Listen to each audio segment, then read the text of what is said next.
O programa Conheça os Seus Direitos recebe hoje o Dr. Aloísio Pérez, que é presidente da 4ª subseção da Ordem dos Advogados do Brasil aqui em Barra Mansa e tem somente 35 anos de atuação na área do direito.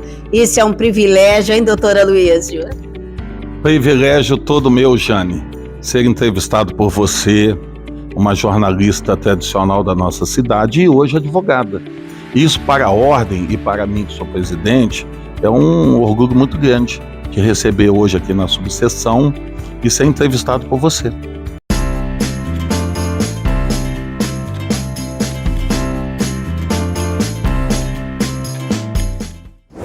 Doutor Aloísio, eu quero tocar num assunto que para nós que somos advogados, ele é muito importante e é justamente a importância do advogado para a sociedade. Na sua avaliação, qual é a importância desse profissional?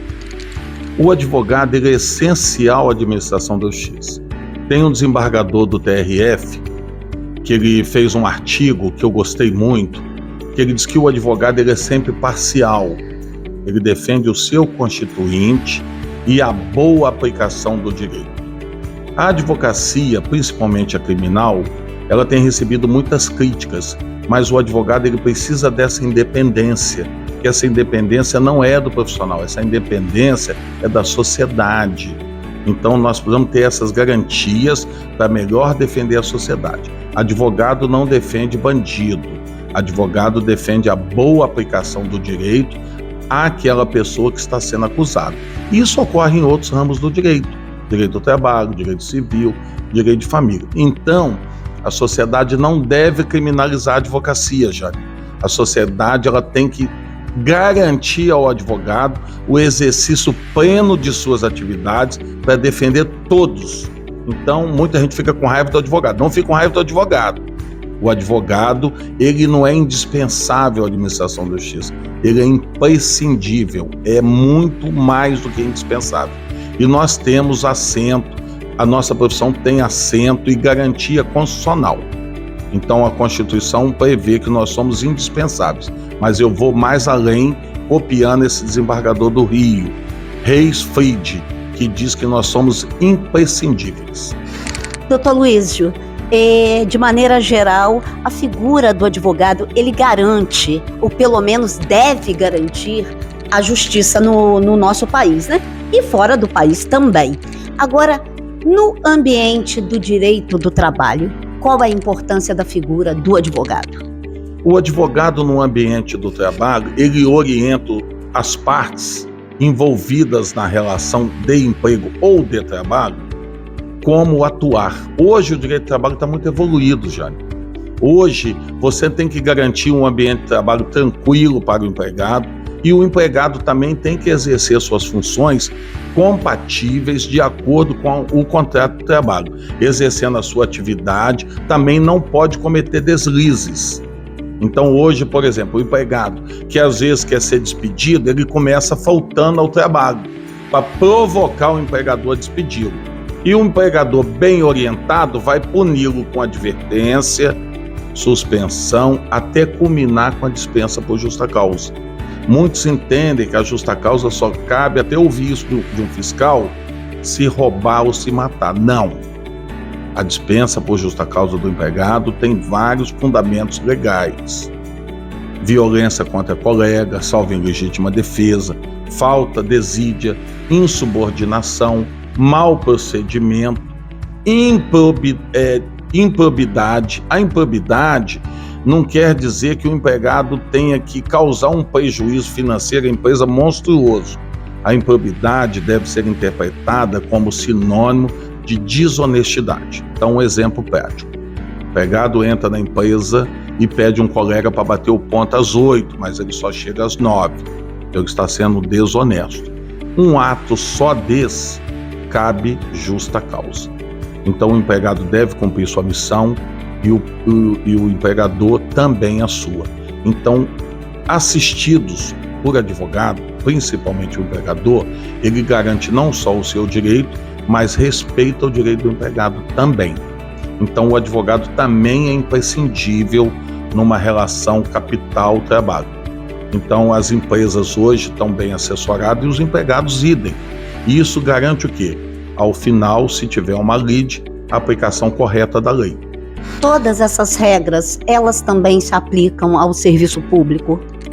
Também se aplica ao serviço público. Todavia, o serviço público, aqueles empregados regidos, embora servidores públicos, se forem regidos pela CLT, aplica-se a CLT. Se forem regidos pelo estatuto, o estatuto do município, do estado ou da União, que também tem suas figuras. Muito servidor público fala o seguinte: eu posso fazer o que eu quero, que eu não vou ser mandado embora. Mas tem procedimento para despedir, sim, inclusive os estáveis, aqueles que passaram pelo concurso e 2 anos de período probatório. Então, a gente deve buscar hoje o quê? Evolução. O empregado prestar o serviço e o empregador remunerar. Essa relação tem que ser estreitada, tem que ser adequada e tem que evoluir. Isso ajuda a sociedade, ajuda o nosso povo e traz o quê? Paz social. É a questão dos direitos e deveres, né? Você tem seus direitos, mas tem que cumprir os seus deveres também. Doutor Luísio, com relação à questão da importunação sexual ou assédio moral no ambiente de trabalho? Isso é uma questão que hoje está muito em destaque. O empregado tem que ser tratado de forma urbana, de forma adequada. O direito não permite hoje excessos. Nós tivemos um caso agora da Caixa Econômica, recentemente no governo, que o presidente submetia os empregados a exercícios físicos, embora saudáveis, mas no ambiente de trabalho não era o local. Então isso é um assédio moral.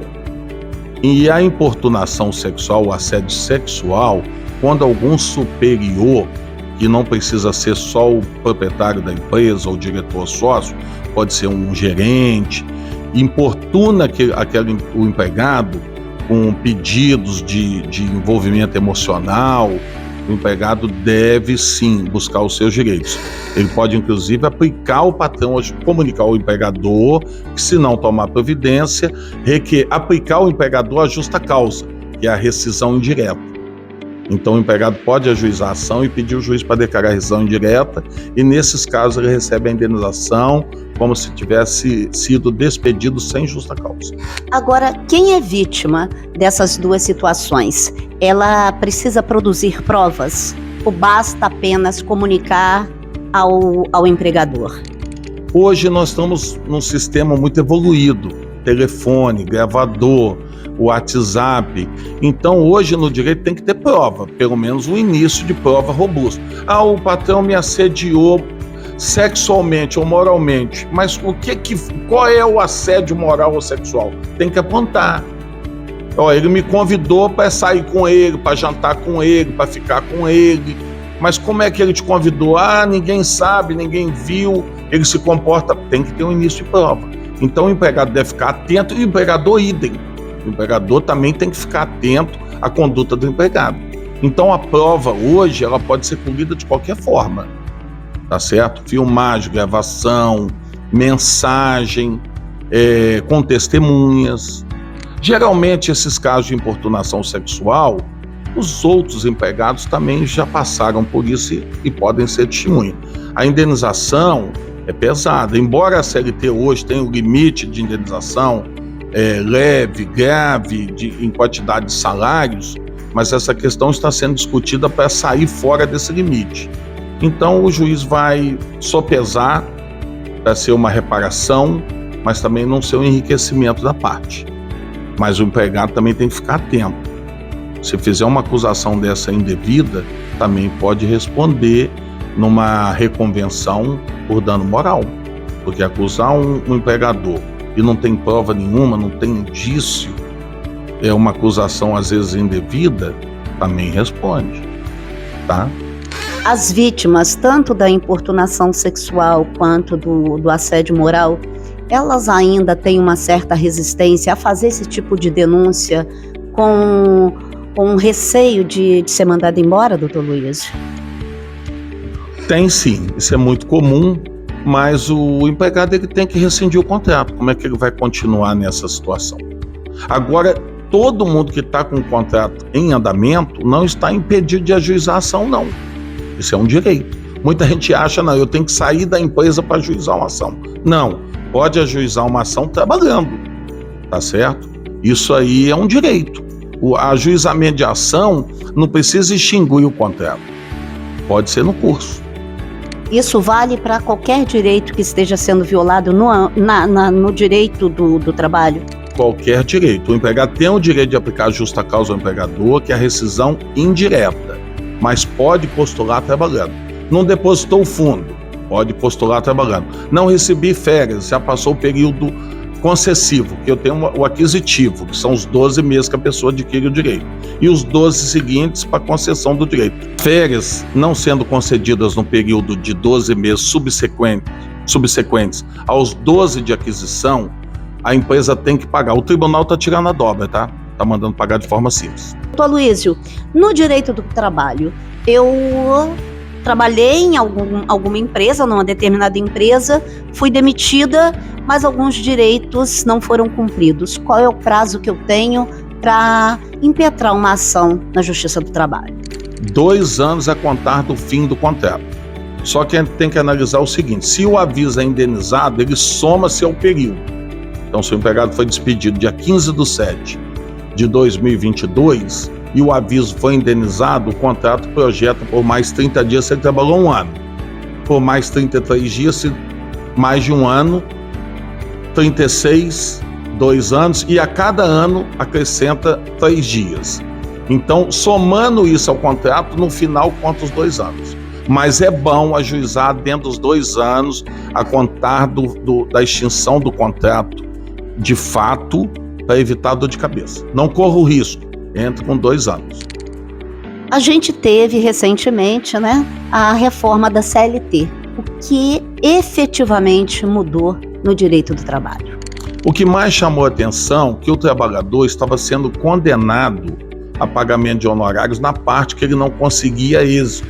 Então, exemplo, ajuizou uma causa de 10 mil, conseguiu êxito em 5, era condenado em honorário sobre o que ele perdeu, sobre os 5. Mas o TST hoje já garantiu que aquele trabalhador que goza da gratuidade de justiça está isento desse pagamento por um período de 5 anos. E o credor, que é o advogado que foi contemplado com a verba, tem que provar mudança financeira, o que é muito difícil. Até porque o trabalhador ganha pouco, Então, difícil o trabalhador recuperar uma capacidade financeira para pagar o honorário.